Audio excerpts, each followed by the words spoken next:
സാധിക്കും. യഹൂദ ജനതയുടെ അമ്മയായിരുന്നു സാറ. ദൈവ വാഗ്ദാനങ്ങളിൽ വിശ്വസിച്ചവളായിരുന്നു സാറ. അതുകൊണ്ട് നമുക്കും നമ്മുടെ ജീവിത പ്രതിസന്ധികളിൽ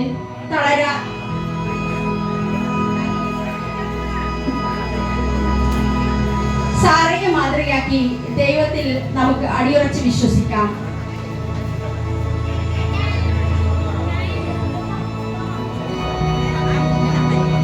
റെബേക്ക, ഇസ്രായേൽ ഗൃഹത്തിന്റെ മാതാവായ റെബേക്കയെ ഉൽപ്പത്തി പുസ്തകം 24-ാം അധ്യായത്തിലാണ് നാം ആദ്യമായി കാണുന്നത്. നല്ലൊരു കുടുംബ ജീവിതം ആഗ്രഹിക്കുന്ന എല്ലാ സ്ത്രീകൾക്കും ഉത്തമ മാതൃകയാണ് റെബേക്ക.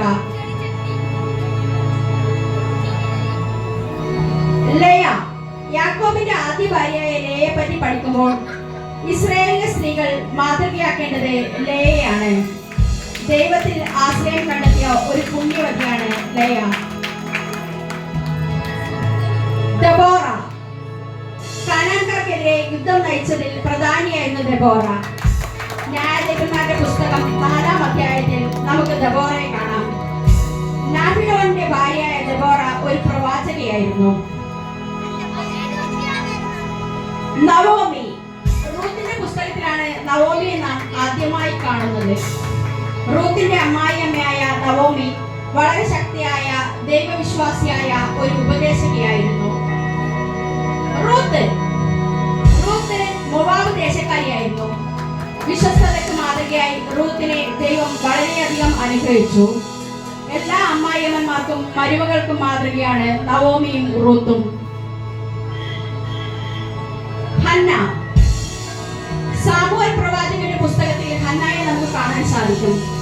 കർത്താവിന്റെ സന്നിധിയിൽ ഹൃദയം കൊണ്ട് പ്രാർത്ഥിച്ചപ്പോൾ ദൈവം സാമുവേലിനെ മകനായി നൽകി അവളെ അനുഗ്രഹിച്ചു.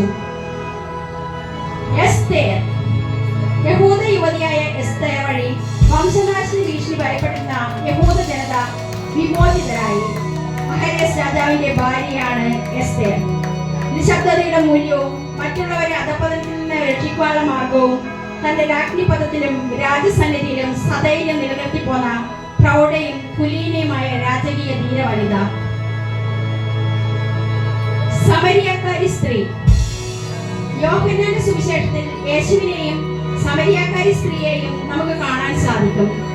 യേശു പാപികളെ തേടി വന്നതാണെന്നും യേശുവിനോടുള്ള സംസാരത്തിലൂടെ അവൾക്ക് മാനസാന്തരം ലഭിച്ചതും നമുക്കറിയാം. പരിശുദ്ധ മറിയം, ഇതാ കർത്താവിന്റെ ദാസി എന്ന് പറഞ്ഞുകൊണ്ട് ദൈവഹിതത്തിന് തന്നെ തന്നെ സമർപ്പിച്ച് തന്റെ പുത്രനെ ലോകത്തിന്റെ രക്ഷകനായി നൽകിയ പരിശുദ്ധ അമ്മയിലൂടെ എണ്ണിയാലൊടുങ്ങാത്ത നന്മകൾ നമുക്കും സ്വായത്തമാക്കാൻ പ്രാർത്ഥിക്കാം. എലിസബത്ത്, സക്കറിയയുടെ ഭാര്യയായിരുന്ന എലിസബത്ത് നീതിനിഷ്ഠയും കുറ്റമറ്റവളും കർത്താവിന്റെ പ്രമാണങ്ങളിൽ അനുസരിക്കുന്നവളുമായിരുന്നു. മറിയം ഉദരത്തിൽ വഹിച്ച ഈശോയെ ആദ്യമായി അഭിവാദനം ചെയ്ത് സംസാരിച്ചത് എലിസബത്ത് ആയിരുന്നു.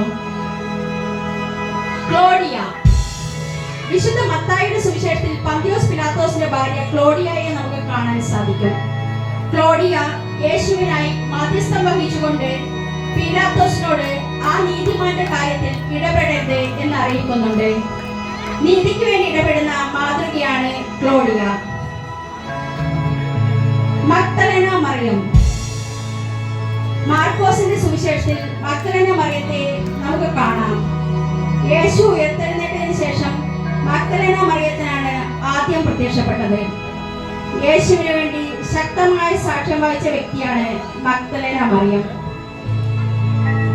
അബിഗേൽ, മഹാധനികനായ നായ്മാന്റെ ഭാര്യ, സ്വന്തം വിവേകം കൊണ്ടും സന്ദർഭോചിതമായ പ്രവൃത്തി കൊണ്ടും തന്റെ ഭർത്താവിന്റെ ദുഷ്ടപ്രവർത്തികളെ അനുഗ്രഹമാക്കി മാറ്റിയ ഉത്തമ വനിത.